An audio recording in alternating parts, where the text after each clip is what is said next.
Good afternoon. Thanks so much for coming back in from the outside. Thanks so much to Waste Management. I have been here before. They're incredible hosts. I was going to thank the CEO, because earlier he kind of made a slip by mistake and called me Adam, and I was going to thank Don Steiner for having me. And what a pleasure it is to follow Bob McDonough, Bobby, we call him. But I guess they had to go out, so I can make fun all I want, really. But thank you for for coming in for the slot I always call the food coma slot, right after lunch, so people are kind of settling in. Hopefully you had some coffee or some tea or something, and we'll stay up to beat. So I think let me see, I'm connected. My job today is to, I think, add in some ways and kind of go in parallel to what you heard this morning from Bill. I think we come from very similar kind of perspectives around sustainability, but very different backgrounds, and very different training. He's an architect and a designer and sees the world as a design problem, and I'm a business person. That's where I came from. Years working in companies and then as a consultant and now as a writer. So I think I'm here to tell you a slightly different story. The very profound change in the way business works and the way society works that I see coming and has already begun. Let me start with a few stories. I thought golf would be a good place to start. Last year in the 2013 Masters, Tiger Woods hit a tee shot into the water. He then took a drop. How many people remember this? I don't know how many golfers there are. He then took a drop, right, continued on. And what happened next, I think, is a first in professional sports. A very knowledgeable fan texted in to the judges that what he saw was not appropriate, that Tiger had dropped incorrectly. They went to Tiger, they agreed, and he was penalized 2 strokes and was then pretty much out of contention. He was close. He was in 3rd or 4th when it happened. As it turns out, down the road, it came out that had this person not texted in, he probably would have been disqualified. He would have signed his card at the end of the day and would have actually been kicked out of the tournament. So it actually was a good thing. But the point of the story to me is that we live in a very open, connected world now. Everyone's voice seems to matter, or they think it does. We live in a connected world. Last year also, in Plainview, Texas, there's a town there, not too many people, but the ongoing drought in Texas, the scarcity of water, led one of the big food companies to actually shut down a big beef processing plant. There's no water to raise the cattle. 10% of the people in that town worked for this plant. $55 million of payroll disappeared overnight. We live in a scarce world. And then finally, last year, I think we saw some really amazing extremes in weather. In Australia, about a year ago, the Meteorological Society in the country had to do something unusual, which was add colors to their maps at the top, because they were consistently getting temperatures up to 54 degrees centigrade. And I'm sure you all remember your metric system. That's 130 degrees. So Stephen Colbert, who I turned to for insight and analysis, had something fascinating to say, which is that's in January. Imagine what it's like in summer. All right, good. This is how I test whether we're awake, we're there, because I don't think many people can pull off a geography joke, right? I mean, that's kind of tough. So, yes, thank you. Actually, Colbert did, but I'll take credit. And then I was watching the Australian Open. I'm a tennis fan, and I don't know if you saw this. They had to halt. These are professional athletes who play a lot because it got up, again, close to 120, 130 in the day. They just couldn't continue. They had to halt because of heat. We live in an extreme weather time. We live in a hotter world. So why are we here?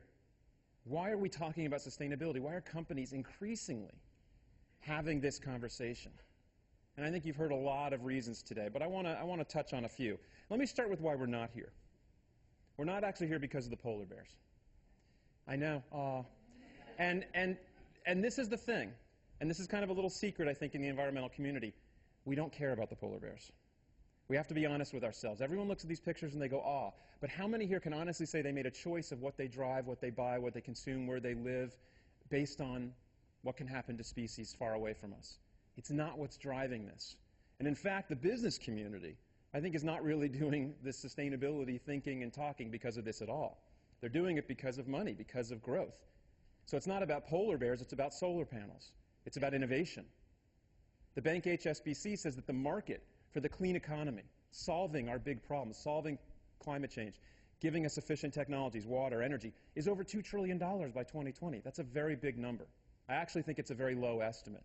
Because we're talking about fundamental shifts in multi-trillion-dollar industries, building and transportation and energy, all undergoing massive shifts, much faster than people realize.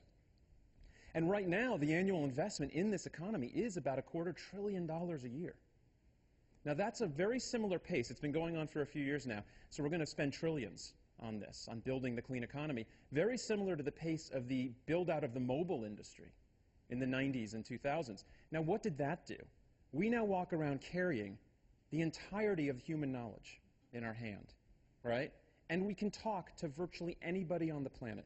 There are more cell phones in India than toilets. There's 1 billion cell phones in China. If you had the number, you could talk to 5 of the 7 billion people on the planet, maybe more. So think about what that investment did. I don't know what the investment in the clean economy is going to do to change our lives, but it's going to be as drastic and maybe more. Some of it may be behind the scenes. When you turn on the lights, it'll be powered by solar and wind, not by fossil fuels. But there will be dramatic changes in how we operate because of this investment. So I see these pressures, and this is one of the big pressures, this move to the clean economy. I see the forces on business in a few big buckets. First are tectonic changes in how the world works. This is globalization, technology, the rise of the consumer around the world, and this investment in the clean economy. Layered on top of that is this set of pressures from stakeholders. And stakeholders is a weird kind of made-up word in business. I speak around the world, and I was in Brazil speaking, and I heard them doing the real-time translation, and the Portuguese for stakeholder is stakeholder, and in German it's like stakeholder or something, you know, something like that. And it's just about people, right? We are stakeholders. We are employees. We're members of our community. We're family members. We give money to NGOs and other groups that then pressure companies. And the questions that people have now of companies are not about just protesting. This is the Occupy movement. It's about asking deep questions of their own employers and their family members and their friends. And the reason they're asking questions is kind of the third bucket of pressure, which is actual environmental and social challenges. The biophysical capacity of the planet is under tremendous stress. This is things like chemicals and toxics. That's, I think, one of the big underpinnings of what you heard from Bill this morning, about how do we design a world that doesn't have toxins in it, in our bodies, in our children's bodies. This web of life, this biodiversity, which sounds like this thing you go visit when you're on vacation, you go to a national park. Biodiversity is actually the assets on the balance sheet of the world. It's what supports our way of life, all the species, all the food, all the water, everything. And water, specifically, where are we going to get our water? Energy, where are we going to get our energy? These are big challenges. And the difference now is that companies are being asked to take the lead on these things. I don't think I'm going out on a limb to say that our government doesn't quite work. I mean, in D.C., there's not much happening. For many, many reasons we could have a long drink about later, we can talk about. But this has got to come from the business sector, and I believe we have the skills and the resources and the tools to do it. And we are the innovators. And so business is being asked to take the lead on these really big global problems, and not just environmental, but social, all equity issues. It's the big topic right now. But income and gender and racial equity, companies are expected to take the lead, and they often do. They're well ahead of government most of the time. Most of the big companies in this country had policies about domestic partners and gay partners long before the states started to make it legal. Companies kind of take the lead in many ways, much more than people realize. So my point about all of this, these pressures, is that this sustainability stuff is about how you operate. Can you function? These megaforces are risk and they are opportunity. Massive risk and opportunity. This is not philanthropy. We're not talking about citizenship here. That's a whole other conversation. We're talking about, do you have enough water to operate? Do your customers want to buy from you because they know who made your stuff and where it was made and how much they were paid? This is the kind of questions that companies are going to get. I want to talk a little bit about the pressure on resources. This is kind of the driving force behind the idea of scarcity. So I wanted to give you one idea. So let's think about the cloud. Everyone's excited about the cloud. The tech industry is very excited. But HP, one of my clients, has put out some interesting numbers. They first calculated how much power does each country in the world use, electricity. China, US, Russia, India, 6, 7, 8, 9, 10 are on there. What's missing on this chart is the 5th largest. And it's actually kind of a trick question. What's the 5th largest user of electricity? The cloud.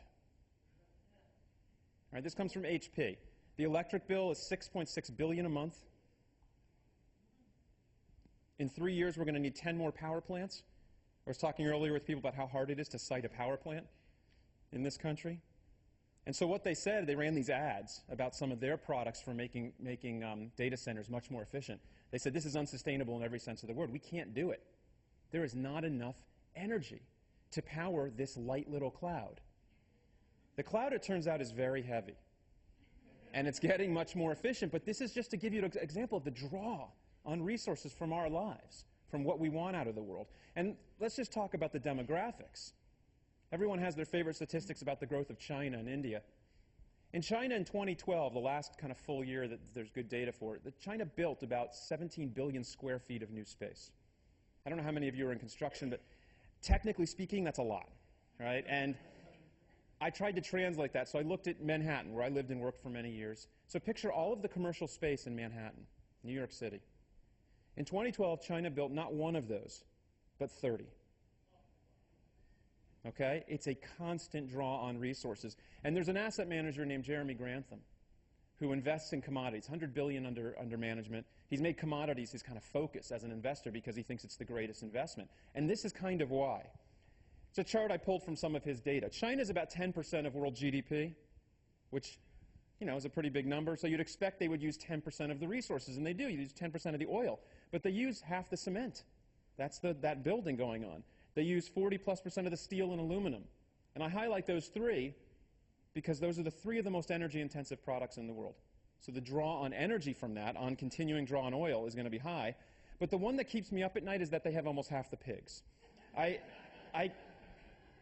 kind of can't get my head around that, and I just find it indicative. And you know, they bought Chinese companies, which is basically the government. You know, they bought Smithfield Foods last year, right, for the pigs. They can't even grow pigs fast enough there. They had to go buy more, right? Pigs grow, last I checked. You can breed them. They needed more. And it's a sign of wealth there, right, to eat more and more meat. It's a continuing draw on resources. So the demand is high for everything that goes into our society. I boiled this down. I have an economics degree from college. I remember supply and demand. I had to draw it, like, a lot. Demand is rising for everything. Metals, copper, oil, wheat, natural gas, everything. And we can't keep up. And it's not to say we're running out. I'm not standing up here saying there's peak oil. We're not exactly running out. As Bill McDonough said, we don't have an energy problem. But we're running out of the cheap stuff, right? We don't dig a mile under the ocean for oil for fun. Well, some people do. But, you know, it's because it's where we have to go. It's getting more expensive. And there's some very good data from McKinsey, you know, those tree huggers at McKinsey, that are telling us that there's a very big change. And this is like one of the main charts that I kind of base my thinking and why I think this pivot that I'll talk about is necessary. For 100 years, the price of basically all commodities just means stuff that we use to live, right? Food and metals and everything, went down. Huge volatility for world wars and recessions, but basically went down. That was the paradigm.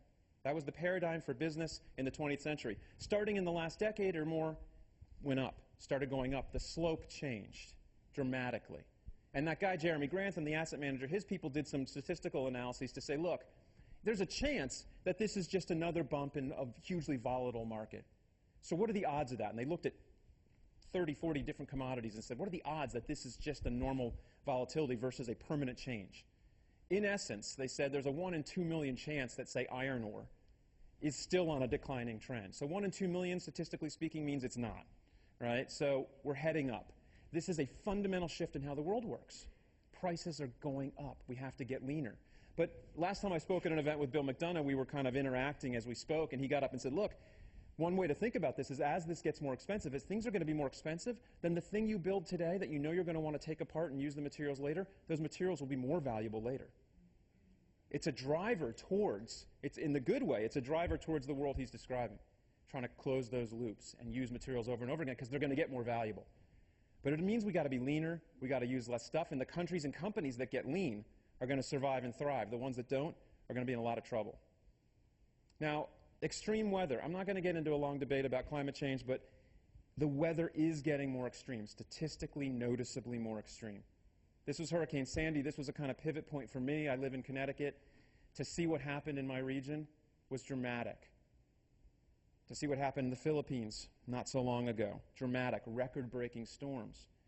And so what this is all about is building resilient systems, resilient companies. It's a hot word right now in sustainability, almost taking over from sustainability. Resilient meaning you can bounce back, maybe come back stronger.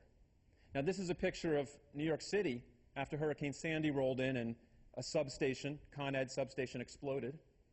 Con Ed has spent something like $500 million in the aftermath of this storm. This is not a resilient system. If water coming in blows up your electric grid, not resilient. We need a different mode. And the weather is making things more expensive and tougher. And in fact, extreme weather was a noticeable chunk of GDP in 2012. But we're seeing this in commodities where the extreme weather is affecting the availability. In addition to the demand from China, there's a supply pressure crunch going on. It's happening with food, probably most noticeable. You've all seen food prices go up in the last few years dramatically. Now, we are all lucky that we just go to the supermarket or we go to the restaurant, we say, oh, food's more expensive. Wow, that kind of stinks. But there's clearly hundreds of millions of people, billions of people where this is life or death. And we have now more hungry people than we did in previous years for the first time in decades. We always had fewer and fewer hungry people. It's been going up because of prices, and this is affecting business. To bring this back to business, which is where I'm really focused on. You're seeing companies have to spend a lot more than they did in the past.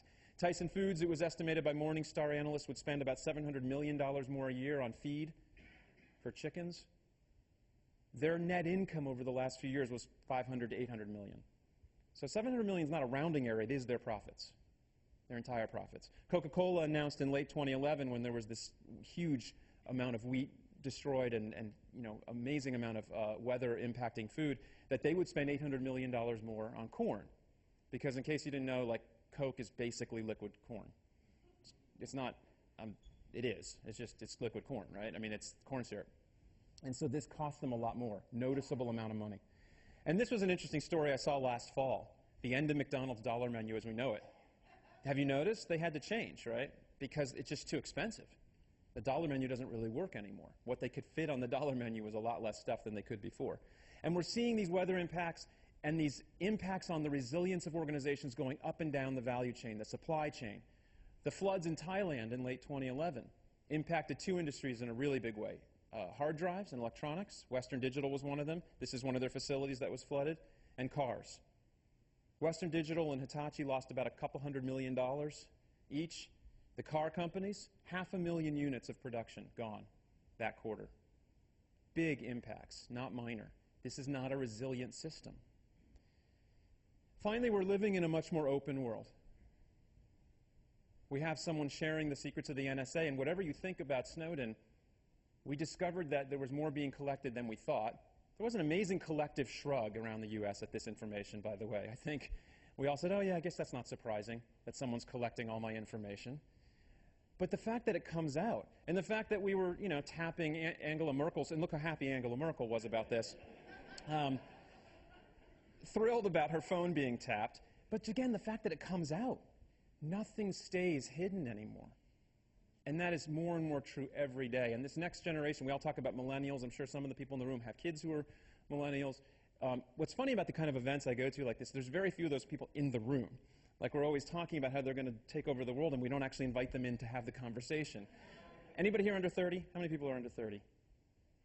Okay, so you're sitting together. You're scared. I understand, Yeah, it's nice. I like that. I would like to believe that, too. I went gray early, but I'm not under 30. So we have a different world now, and I think there's something happening that companies almost don't know how to deal with. If you go to YouTube and you type in FedEx, one of the first things that pops up is FedEx guy throwing my computer monitor.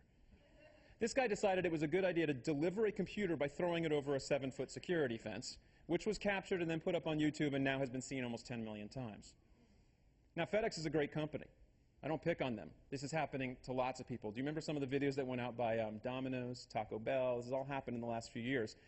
Often, videos placed by their own employees of their stupid behavior, which is really funny, I mean, when you think about it. But there was an executive, I think, at Domino's that said something like, nothing is local anymore.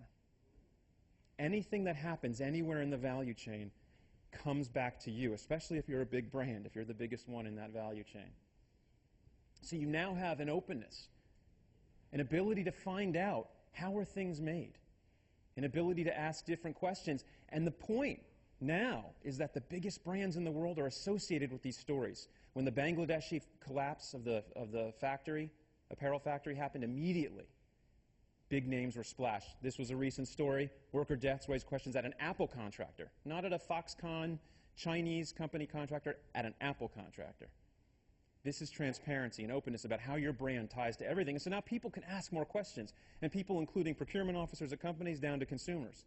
They can ask about workers and what their lives are like. They can ask about what's in everything. They can start to press for that world that Bill was telling you about that we want to build, where things are not toxic and mutagens and all these horrific things that end up in our products. They can start to gather that data. And UL, you heard from Scott Case, bought this company Good Guide that provides that data to you in your phone. You can scan the barcode of a product and bring up data. This is going to be more and more normal. So it's about, for companies, trying to figure out how all these pressures create risk. What are the biggest risks for the company? Is it energy for you? Is it health and wellness issues for your company? Is it water issues? Is it toxics and what's in things? What are your biggest risks? What's the material? Is it weather? Is it climate change? This was Seaside Heights, New Jersey. What's a material risk? This is a big topic lately. What's a material risk for the business? And my only point is, on some of these issues, on many of these big things, by the time Seaside Heights, New Jersey knew for sure that climate change and weather was a material risk, the town was gone. We can't wait till we know for sure. We do know pretty well. That's what materiality and risk means. You have to build a world that doesn't have that risk in it. You build a resilient world. And so what do companies need to do in this world with these kinds of pressures? And this is where I come to my new book. And I'm putting this up not just for shameless promotion, which it absolutely is, but to highlight two things. One is that Dave Steiner was not Don, but Dave Steiner was very nice to provide a nice quote and say that this is something you guys might be interested in. But also, I'm pointing it out because Waste Management has offered to buy everyone in the room a copy. It won't be out for a couple months, but you're all going to get a copy. So, thank you. Thank you so much. Because I know how hard it is to read. I have a pile of books that I want to read. I have Bill's latest book, and it's great. And I actually have made the time to read that. Upcycle is a great book. But it's very hard to find time, so I ask you to consider finding a little time and to think about these issues and kind of go through them. It's not a long read. So let me talk to you a little bit about the strategies. This is a kind of toolkit, a framework. I'm not going to, quiz you on this later. It's a fun little chart that appears in the book repeatedly. I'm going to talk about a few of these today, but there's kind of three big buckets. At the center is this building a resilient company. That was kind of the theme I gave you. But around the edge, you can see there's kind of three areas, and I'm going to spend most on the top, this vision pivot, this idea that we have to switch how we think about business, what our time horizons are, how we think about innovation. So let me talk about a few of these issues. Let me talk about short-termism. Now I'm going to talk to you about the pressure on companies. And at first this will sound like something that only CEOs and the investment officers have to worry about, talking to Wall Street, et cetera. But it's more than that. This short-termism infuses companies all the way down in every level. It trickles down. And this is from John Bogle, the founder of Vanguard. This isn't sustainability people saying this. He's saying, I want to read this with you. The dominance of culture based on short-term speculation distorts our markets and distorts the way our businesses are run. Heavy pressure to make the numbers takes precedence over providing products and services that meet the ever more demanding needs of today's customers. He goes on to say that meeting those needs is the purpose of a company. It isn't meeting shareholder needs. Does anybody think they're not feeling this pressure down in their job? Can anybody, if anybody can say they don't feel this pressure, please come talk to me afterwards. I want to learn what your company has done culturally.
or better, then you've beaten 6% a year. And there are examples, and I'll get to some of that. But my question now is, if this is the pace, and the world is actually decarbonizing at 0.7 or 0.8% a year, so 9 times slower than we need to, how fast do we need to go? How deep does the change need to be? It needs to be deep. It needs to be deep change. And that means setting goals that are based on that level of change. And there's a few companies, not many, that have said very specifically, we're using this science. Ford has had climate scientists on their staff since the early 2000s. And they've calculated that Ford products account for 2% of global emissions, cars. And they've said, okay, look, we have to have this pathway that takes emissions of carbon and stabilizes it, flattens it, and starts to reduce it. That's what the scientists tell us. And that means we need a glide path. The details here don't really matter, but it's kind of simple. We need cars to get more efficient at a certain pace, and we need the grid, the electric grid, to get more efficient. Because one of the paths on the cars is to make them electric. So we're going to have to plug that into the grid. So we better make the grid greener. They're not responsible for the grid, but they're saying this is the only path. This is what we have to do. And they've said this is the glide path. This is our way that we're going to design our product portfolio. They have based their product portfolio on these targets. It's very aggressive. And there's very few companies that have done it. But I wanted to share with you, and Bill likes to talk about the companies that have said they want to be 100% renewable. This is a less bad goal that we can agree is the right starting point. 100% renewable, because then it's pretty easy to go beyond zero with it. You can just get a little more renewables, and now you're just generating more energy than you need. There's a few companies that have said we're going to be 100% renewable. A bunch of really big ones, Walmart, P&G, Nestle, Unilever, Apple, Honda, BMW. They've said someday. We're not sure when. Deutsche Bahn by 2050, IKEA by 2020, Lego by 2016. It's growing. It's growing the numbers that say just makes sense. Makes sense economically. We have lots of reasons to do this. And actually, there's a huge resilience argument. Walmart is already the largest buyer of solar power in the country. It committed last year to increase that amount by 600% by 2020. And one of the things one of the top executives said was, well, the more renewable energy we have, the better we'll be able to run when the grid goes down and there's extreme weather, and our competitors may not be able to. That was in essence what he said. That's resilience. And there's companies that have actually gone this far already. Diageo set a very aggressive goal about reducing carbon and energy use, and in North America, they already cut their carbon 75%. They cut it 50%, all with efforts that cost them basically nothing, what they called low or no cost, that easily met their hurdle rate. So the idea that this is always expensive just doesn't turn out to be true. They find out that there's a lot of excess energy use. They change their drives. They change boilers. They discovered one of their distilleries had 2 boilers running. It really only needed 1 efficient one. And then they made a strategic choice for the next 20-30% of reductions to just invest, to spend a little more on natural gas that was from a methane from a landfill down the road. They made a strategic choice. I'll come back to that in a bit. You've got companies setting very aggressive goals, not just about their own emissions and energy use, but about the products that they make. Down the value chain. Samsung, we want a 40% reduction in power consumption of our products. Sony, similar. Dell, 80% energy reduction intensity by 2020. British Telecom has said we want our products to help customers reduce their energy use and emissions by 3 times the amount of our own emissions. That is a regenerative goal. That is not less bad, that is more good. And you think, well, how do they do that? Well, the easiest way to understand is one of their products is teleconferencing. Right? If we all were watching screens from home instead of sitting with each other, we would cut emissions quite a bit from flying here. That's their way of helping reduce energy and emissions. But we need to ask tough questions, heretical questions, and that's the core of this vision pivot for me, is heretical innovation. And I've used this story for years, and I used it the last time I was here 4 or 5 years ago, and it's a story people seem to remember. How many people know about UPS? They don't take left turns in cities. The numbers go up every year. This is a pretty good crowd, so most of you know this, but I think about half still don't. And this is probably the best known story in sustainability. Why would you stop taking left turns? Well, you're idling at lights. You're waiting, you're idling, wasting time, energy, and money to take a left turn. So they use GPS software, designed routes to the right, and they're saving 85 million miles now through telematics. That's the technology. Over 8 million gallons of fuel. Not just from no left turns, but a few other things. But to me, this is about culture. This is about heresy, what I call heretical innovation. I want you to imagine that first meeting where someone said, hey, why don't we stop taking left turns? Who's with me? These are the questions we need to ask. Adidas and Nike have both asked, why does it take so much water to dye clothing? Adidas put out some numbers that I had to check. Every year, actually every 2 years, the world's clothing, just to dye it, just to give them color, takes as much water as fills the Mediterranean Sea. Okay, that's Adidas numbers. So half the Mediterranean Sea a year, much better, right? So they came up with a technology. They actually found a small company that had a technology that uses heat, and we heard about heat and pressure earlier as a technology, kind of uses heat and pressure to put dye into clothing using no water. That's how many liters on this kid's shirt, how many liters of water are saved making the t-shirt with that technology. So why do we need water to dye clothes? That's the kind of question that someone had to ask. Nike's doing something very similar.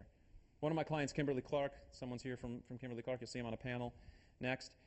This is kind of a small example of heresy to me, but it's fun. Has anybody bought these products, Scott Naturals Tubeless? They make toilet paper and paper towels. They call it bath tissue, excuse me, not toilet paper. It's kind of like the way you can't say garbage anymore. Bath tissue. Without tubes, without the cardboard tube. It still has a hole in the middle. They roll it so it has a hole. You put it on the bar, but it doesn't have the cardboard in it. This is not less bad. This isn't let's cut cardboard 20%. This is zero cardboard. Right? That's a big leap in that one aspect of the business. So this shows you heresy can come from one particular part of the business. Why do we need cardboard cores?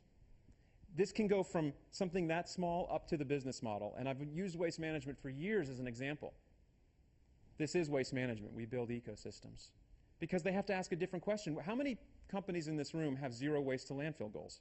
Or some version of it? Yeah, most of you. What does that mean for a company whose top line is hauling waste? The top line goes to zero.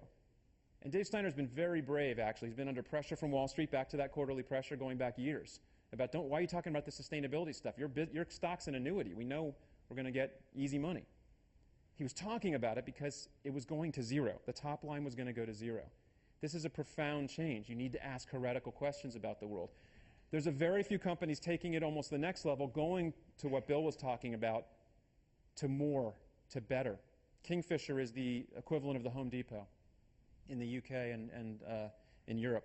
They've got a new plan called Net Positive, which is saying we want to help people, contractors, people in their homes, build homes that generate more energy than they use, that actually contribute positively.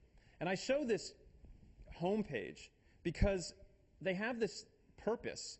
We're going to make more sustainable homes, but they also show the share price. They're not a nonprofit. This wasn't, it's like not like it was so easy for them. People go, oh, they're British. You know, like they can make that choice. Like, they're also public, right? This takes leadership. Paul Pullman at Unilever, a leader. Kingfisher, leading. Unilever, their sustainable living plan seems very basic. It's about how do we improve health and well-being, how do we reduce our impacts. Very straightforward. They got 58 different targets and goals, and they're aggressive. But here's the difference. Unilever, unlike pretty much anyone else in the world, their sustainability plan is their plan. That is their strategic plan. It's not separate.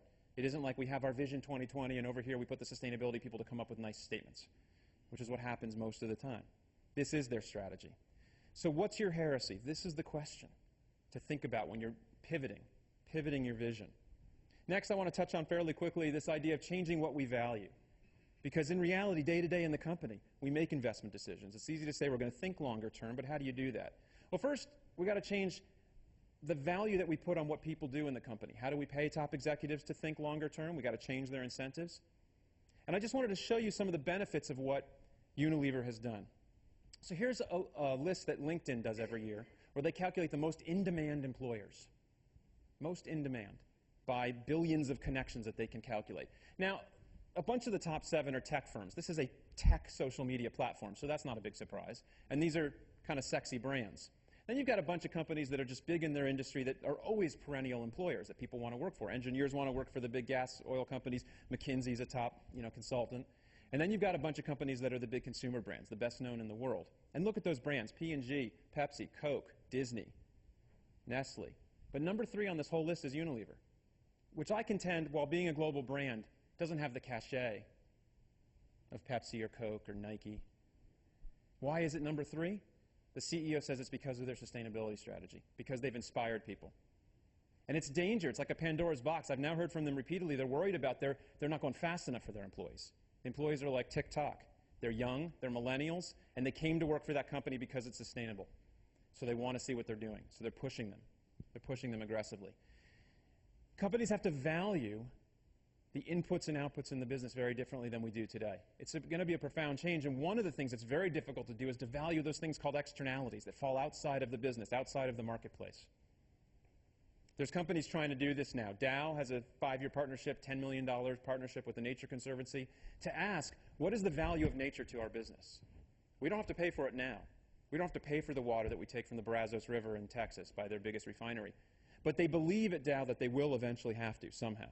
There will be a way that they have to pay. The community is going to have to agree because they're running out. You've got Puma that did this thing called the environmental P&L, a very important piece of analysis that no one knows what to do with. But it's really cool and interesting and cutting edge. It basically said, what would be the P&L of our business if we had to pay? If nature charged us for putting a ton of carbon into the air, for taking the water, for taking trees, for taking cotton, what would it cost us? What they figured out with PwC and TrueCost was that it would have cost about half their earnings. And it's helping guide them to where are the issues, where are the things that could cost them down the road. So these are the kind of questions that are tough. But what's the license to operate worth at a company? What is it worth to you to have a community that lets you operate because you take care of water resources? Even if there's no number put on that, it does have value. But I'm kind of more deeply interested in the stuff that does create measurable value for the company, but we still don't put a number on. The stuff that is internalized. It isn't an external thing, it's internal. And Bill said something interesting earlier about, a hammer is just a tool. Well, I want to talk to you about the tool of return on investment, ROI or IRR or whichever one you want to use, that most companies use to decide how they're going to invest money. I think this tool is radically broken. I get why it was there. I have an MBA. I understand why we do it. We have to make choices sometimes about where we put capital. But I think it's broken when it comes to sustainability investments in particular, energy investments, energy efficiency. We ask for this very specific, does it meet a 2-year hurdle rate? Give me the ROI down to the, third decimal place. Now, companies make decisions all the time without an exact ROI. Even Walmart, that wants an exact payoff on everything, has put solar all over their business, all over their, almost, I think, 3/4 or 80% of the stores in California have some renewable energy. And one of the executives at Walmart said this once. He said, there's an ROI calculation on sustainability investments like everything, but we look at where the investment gets us. We look at the longer-term payback of helping build a market for solar, of being in this, of the brand benefits. They're saying they're making a strategic decision, and this is not the first time. When they invested in RFID tags in the supply chain or turned their supply chain into one of the most efficient in the world, there were technologies they had to invest in. And my point is that companies invest in things all the time. Unilever, that I use as a great example, paid the rapper M&M some amount of money a few years back, animated a Lipton Brisk iced tea ad, and then ran it on the Super Bowl. How much are the Super Bowl ads this Sunday? Is it $4 million now for 30 seconds? What's the ROI on a Super Bowl ad? Someone please tell me. I used to be in marketing. There is no ROI. We make choices. We make strategic choices about marketing, about R&D, about where we're going to go into new markets. This is Starbucks' first store in China. How much did it cost? A lot is the technical answer again, a lot. And I've been in meetings where people have said, well, we can't do that energy project that's 4-year payback. I've been in these meetings because, because then if it's above 2 years, then it starts to compete with other things like the new project we want to do in Russia. Okay, the energy project with the 4-year payback is physics. Change the boiler. We're going into Russia with a new product line. The payback period is pulled out of someone's you-know-what. I mean, it's just 4 years it'll be paid back. This same company, by the way, had a product line that didn't pay back for 20 years in Europe. This is normal in business. We're allowed to have this freedom. Can we redefine ROI? Stop this broken tool from keeping us from making decisions. And some companies have said, we're just going to price the things that we can't price. We're going to put a price on carbon ourselves. Microsoft and Disney have done this so far. Why? Remember all that energy I talked about in data centers? Microsoft's becoming more and more of a cloud provider. Energy is an enormous risk for them. This was in the New York Times just a month or two ago about large companies. 29 of the largest companies in the world are talking about a price on carbon internally, at least putting it into their calculations. Only a couple, like Disney and Microsoft, have actually charged people. Microsoft charges their divisions, every division, every country, every building, carbon price for the energy they use to try to get them to think differently about where their energy comes from. So finally, I'm going to just give you a couple examples of this partner pivot, just the last few thoughts. that we have to change how we collaborate, who we work with. Becoming a lobbyist means actually getting on the side of pushing for the kind of laws we need for environmental protection. The problem is government relations in companies is defined. The job is to stop regulation. That's not a criticism. That's the job. That's what makes you good at government relations, right? We have to think differently about that. In some industries, in some sectors, there's humongous advantage if we move the price of carbon up, if they make the most efficient products. I sat in a room with a bunch of tech executives, and one of them said, you know, we make the most energy efficient products in our sector. Why don't I lobby for higher efficiency standards? Well, yeah, that's what we need to do. But I'm seeing companies do something interesting, almost take it into their own hands and create their own kind of regulation. Walmart has said, we heard earlier about toxicity, they're making their suppliers reveal certain toxics and then phase them out. They're giving them a few years. Does that sound remotely like regulation? It is. HP announced that they set a target. They want their supply chain, their suppliers, to reduce greenhouse gases by 20%. We're going to see more and more of this. And I think this is a huge opportunity for companies to sit down with their value chain and set goals together. And then you have companies collaborating in, I think, really unusual, surprising ways. Coca-Cola has one particular problem, as do all the companies that need to keep products cold: refrigerants. HFCs are really powerful global warming gases. They're 4,000 times more powerful than carbon dioxide, and they're still in use in most refrigerators. They've been working with suppliers in particular, and with Unilever, with the Consumer Goods Forum, and with Pepsi.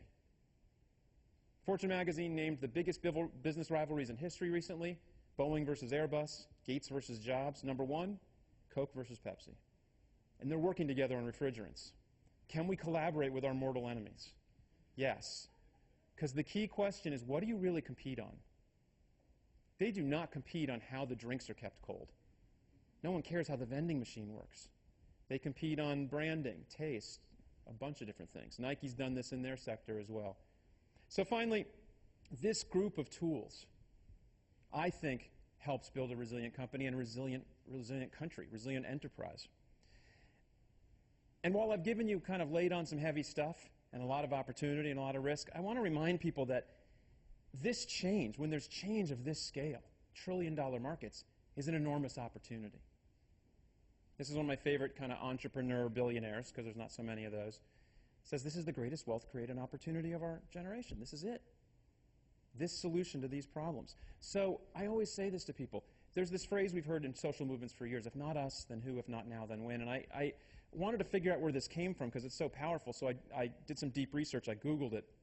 And I found out that it's 2,000 years old. A piece of this came from a rabbinical scholar at the time of Jesus who said, you know what? You're not free from responsibility. You're not responsible for everything, but you're a part of it. We have to start now. President Obama, a couple nights ago in the State of the Union, said climate change is a fact. And then he said, I want to be able to look, our grandchildren's grandchildren, or our children's children, in the eye and say we did something. Children's children sounds really far away. Last I checked, Hurricane Sandy happened 18 months ago. It's now. It's not our children's children. It's ourselves. Can we look in the mirror and say, did we do enough? And we have the opportunity, this amazing opportunity, as Bill described earlier, to change the way we do things dramatically. So I ask you to join this movement, this pivot movement, and build more sustainable and healthy and profitable companies and countries and world. Thank you so much.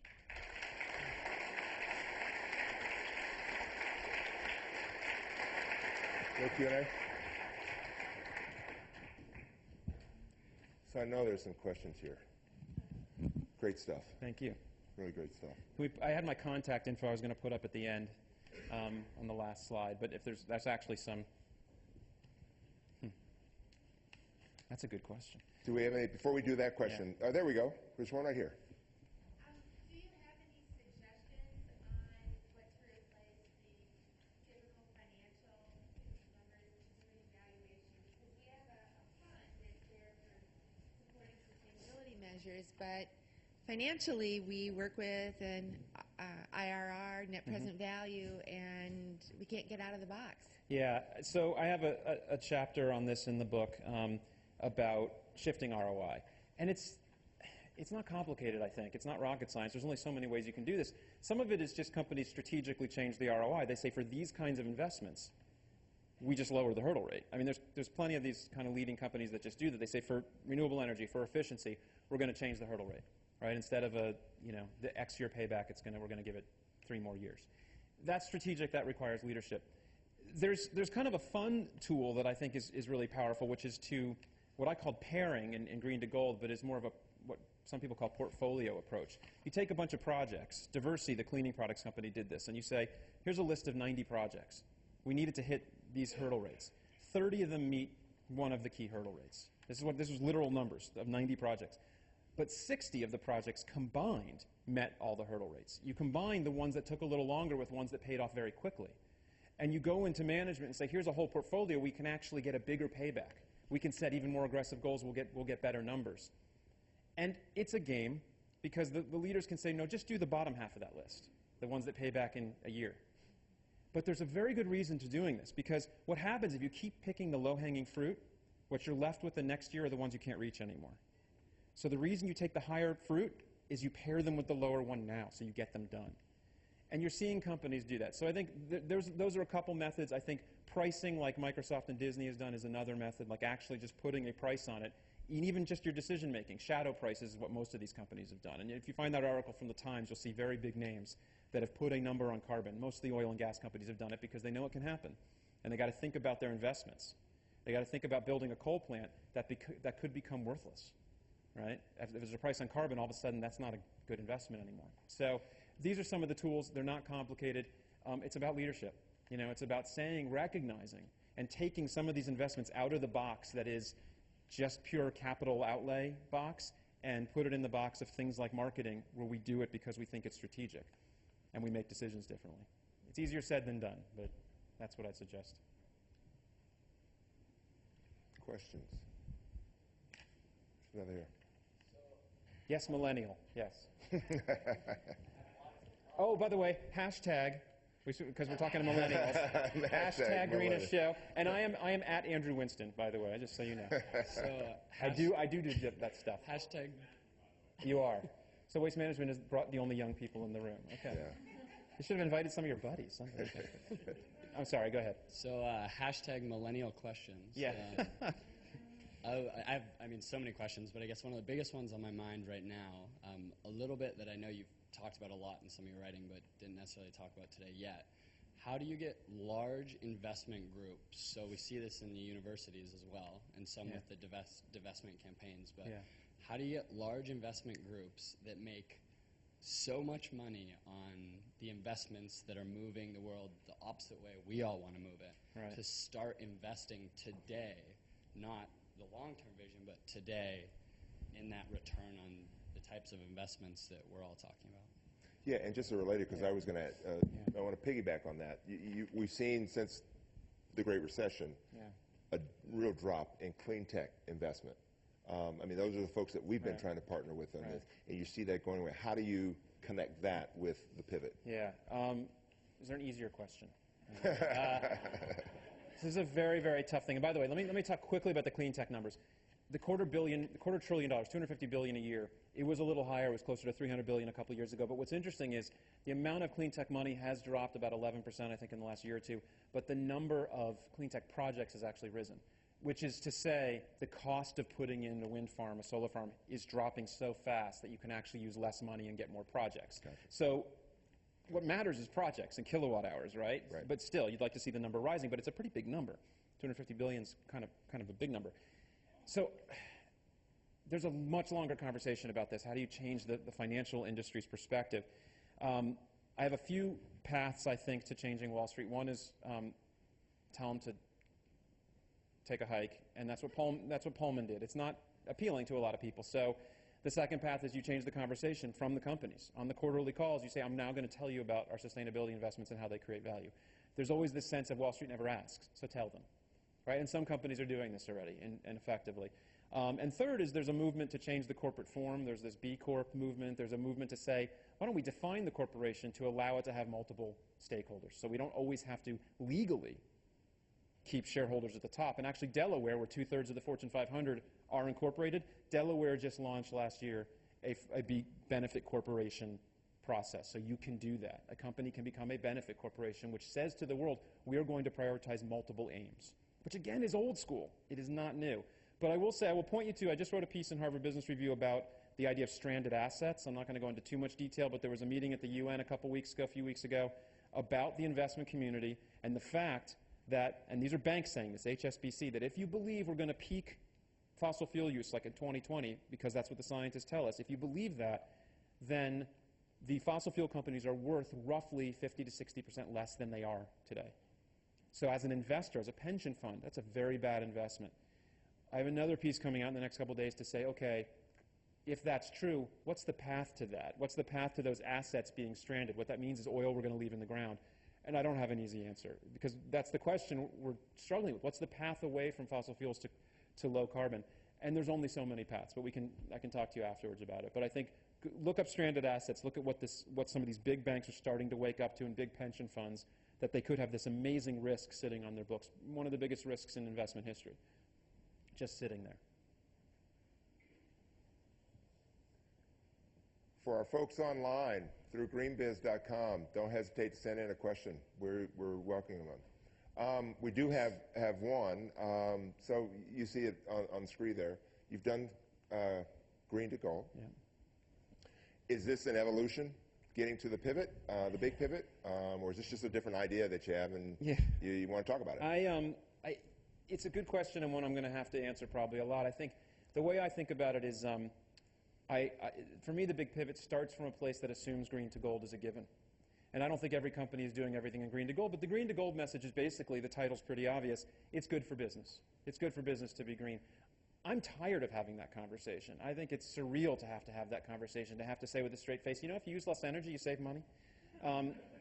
It's getting strange and getting weirder. And there's more in green to gold than just that. It's not just the easy money, and we talk about stakeholders and everything, but I wanted to start from a place that says that's a given. What has to happen now?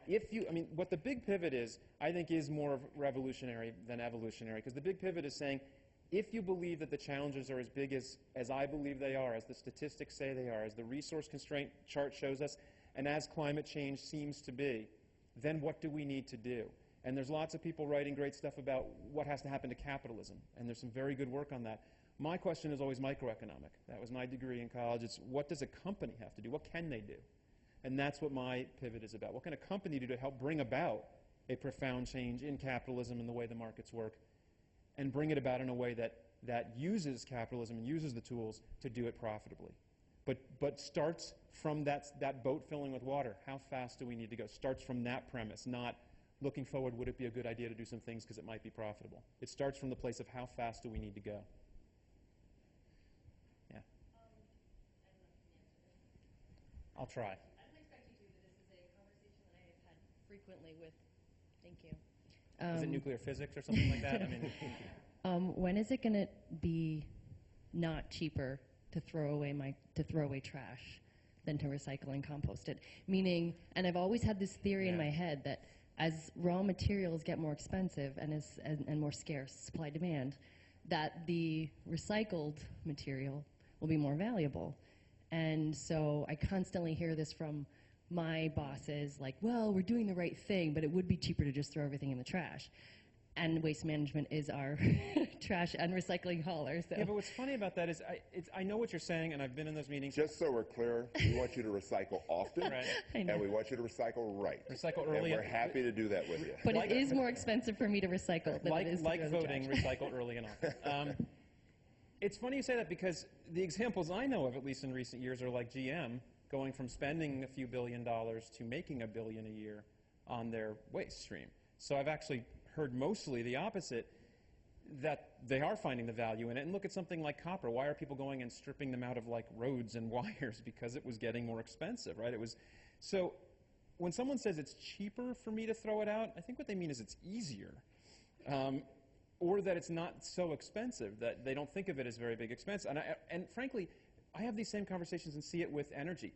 Most companies, even the energy managers, believe that renewable energy just plain costs more.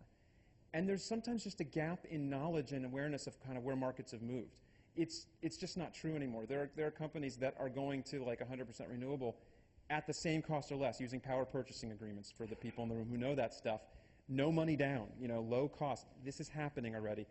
And a lot of companies just don't realize it. I think it's the same with waste. They don't believe it, until some people start to say it. And I'm sure it depends on the industry. There's some waste streams where, yes, there may not be a recycling stream. But I think the answer is that you need an ecosystem for whatever the major materials are. And we heard today before from Ecor, they can take some product and make it worth 10 times more than it was going to be worth as simple recycling, let alone thrown out. So I've actually heard, and I think Waste Management can answer that question far better than I can. I've mostly heard on the waste side, mostly very good stories that the money has flipped from being an expense to making money, but it takes tools and metrics and data, and you need an ecosystem. You need stuff in place.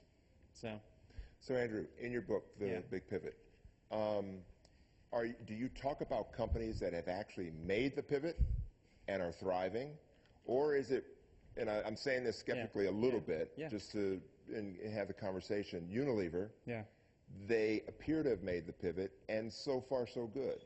Yeah, I think nobody's made the pivot. Let me be clear. Okay. That's I'm trying to put it out there a step ahead as much as I can.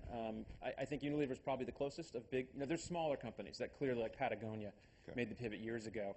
Interface, there's the kind of regulars in this field. But the big public companies, I'd say Unilever, Kingfisher, there's a few that have kind of said, at least directionally. What makes Unilever interesting to me is if you take kind of the 10 strategies, they're doing some of all of them, really, but that they're struggling, that they're telling us where the struggles are. At least I'm seeing it as an advisor, trying to make every product more sustainable or tied to purpose. Makes sense when it's soap. They can tie it to hand washing in the third world and saving lives, and there's a purpose. What do you do with Axe body spray? And they've struggled with this, and so they did those. If you've seen the YouTube ads, shower pooling, they tied some of their brands to like saving water and saving lives, and then they tied Axe body spray to saving water by saying you can shower pool, like carpooling. You can take showers with your friends, and and it fit their brand perfectly. It was great social media, but they're struggling with, do some of our brands, are they sustainable? Like, can you make them sustainable? But I love those companies that are struggling because they're showing us where the problems are, where the challenges are. We need that. Right. We need to see where there's waste streams that maybe don't pay off quite yet, and figure out where the innovations are needed. So no, nobody of a large scale has made the pivot yet. There are countries starting to. I was just in the Emirates, Arab Emirates last week for the first time in the Middle East, and United Arab Emirates is trying to move from oil to non-fossil fuels, investing a fortune in renewable energy. It sounds crazy, but they're realizing oil will stop at some point, and they need a future. Denmark. In December, Denmark made 57% of their electricity from wind. There are a few smaller examples that are making this pivot. Germany's tried to with energy in particular.